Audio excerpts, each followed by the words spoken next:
Yeah. How do you feel about using Pro Tools versus reel-to-reel tape? Has the technology advanced enough to simulate, through a patch or other effects, the warmness of tape? Good question. Secondly, have you had the idea? Have you had to sell? Have you had to sell the idea of Pro Tools to the band? Oh, this is for Bob Rock. Oh. Okay. We'll get Bob in. I'll answer for Bob. Okay. This is from James Law. James Law, blackened member. In Connecticut. Number beep beep beep beep. Okay. Yeah, Pro Tools are awesome. Started fiddling with them, the last couple of records, but now they're more integral in the beginning of the recording. Lars and I used to sit and go through different song arrangements, have to record, okay, do the verse twice as long now, let's try it after the chorus, and all of this stuff. Now you just cut and paste. It's so great. It's a great tool for accidents to happen too, where all of a sudden, oh, that's the wrong spot, but wow, that sounds great.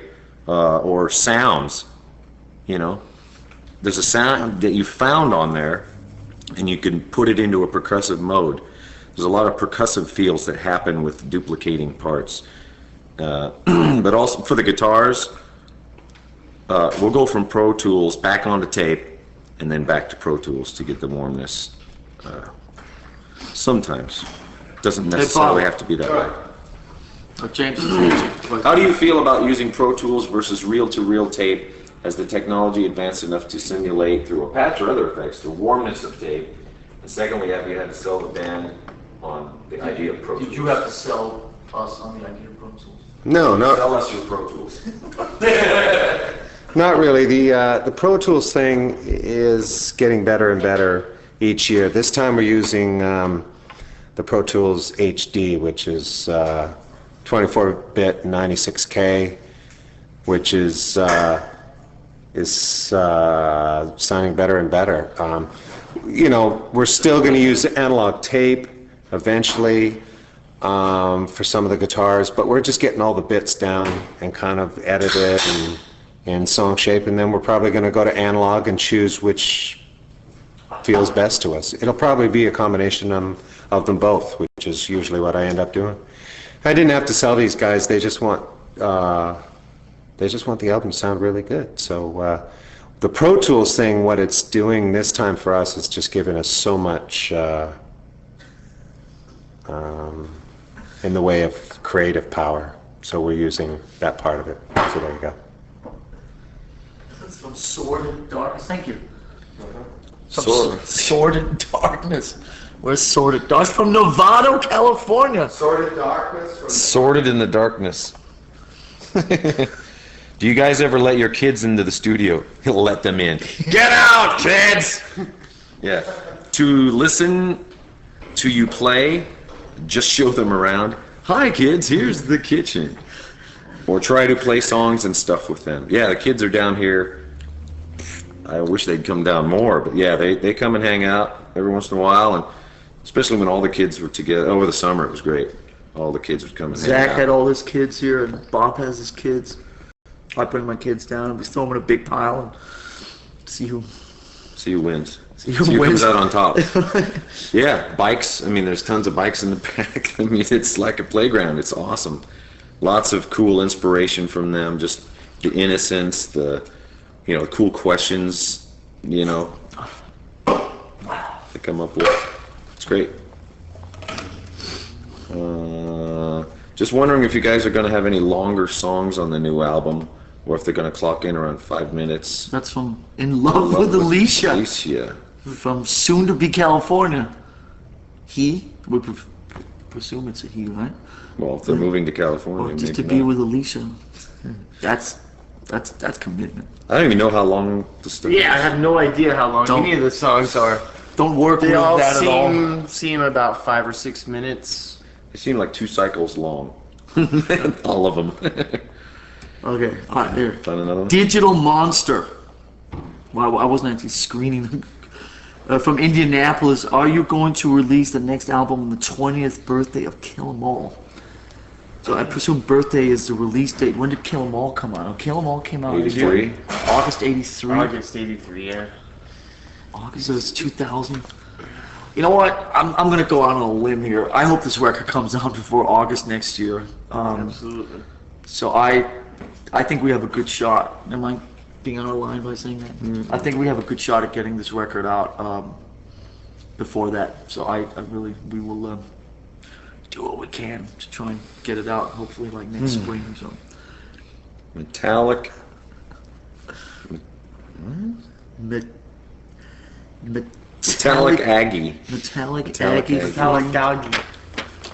Texas. from Texas. Oh, Aggie, I get it now. All right. James, my question is in reference to your writing. I was wondering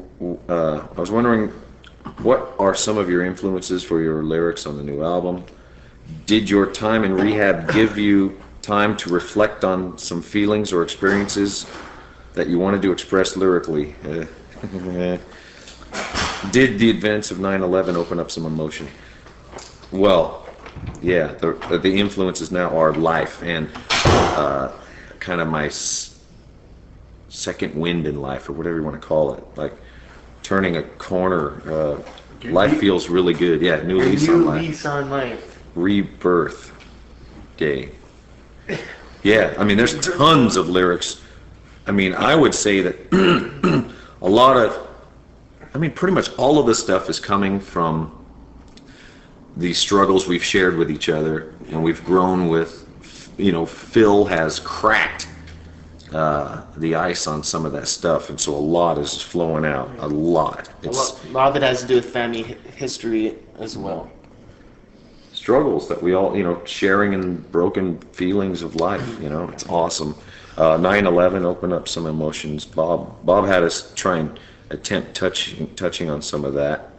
And the cool thing, I see a lot of you guys are asking about, you know, when Kirk and me are, you know, fortunate enough to get a couple of lyric things in. It's like, you know, we sit down. What happens a lot is that we sit down and sort of find somebody introduces a topic or something Or a that line or a spark. that we all relate to, and so we all talk about how we relate to a specific thing, and it's and we all sort of come, you know, from a little bit of a different place, you know, than the next guy, and that brings, you know, something to the lyrics that is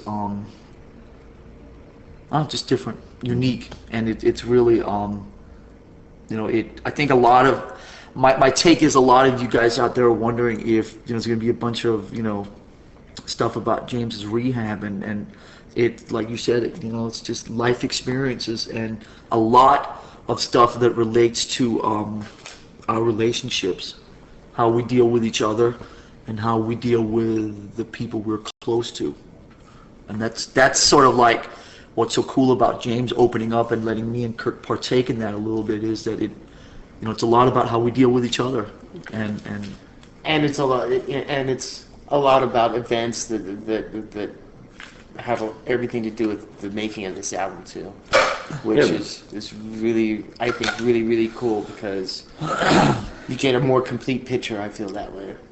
Yeah, there's a lot more opening up from everyone, not just what rehab has done for me. And, you know, the lyrics being more of a band effort has got so much more power. It's like the voice of us all now a little more, and I feel more comfortable with that. And it's like everyone, it's like being the voice for all of us. So it's quite cool. That's all of them. let me grab a couple here. Okay, this one, I right? got to take a piss. Go piss. Cranky. Was it about Bob again? Oh, that's the guy's name. Please listen. Oh, okay. Nacho. Hey, he wants us to listen to the link or something. Okay. Excuse me. Nacho Man in Vancouver, BC asks, how's Kurt doing? I'm doing fine. Do I look like I'm not? And do you guys eat nachos in the studio? Dude, Guac Day. Yeah, we have Guac Day, where we just get a big old green pile of guac and stuff our faces with it. Hence.